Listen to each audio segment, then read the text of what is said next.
ખુદ લખી લેજો, કારણ કે હું 5 ઓરા મોર બોલું એ બનાવી દઉં છું ભાઈ. એવું નહીં કાલ ના બને, અને નહીં બને તે દાડો આ રહ્યો ઉજોનીના નામનો પછેડો ઉતારી લેવાનો ઝાલા. શું કહું ભાઈ?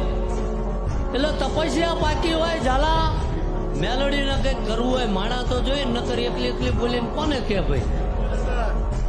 અને જોકે બાપુ કે અમારે ઘોડીમાં ધૂણીને નહીં કહેતા જા મેલડી એવું કે આવું કરી આલે, એવું જ કે માતાને કઈ જતા રહો થઈ જ જાય છે. ચમ એને ભરો હે ભાઈ, તારે અહીંયા જિંદગી ખર્ચી નાખી ઝાલા, અને આ મેલડી આ ખોડિયાર આ ગોગો એવું બોલે છે ભાઈ કે આ જિંદગી ખર્ચી નાખી ને ભાઈ, જે દાડો જવાનો ટાઈમ થાય જો હચેલી લાંબી કરીને લેવા ના આવું તો મારું આવું નકામું પડે.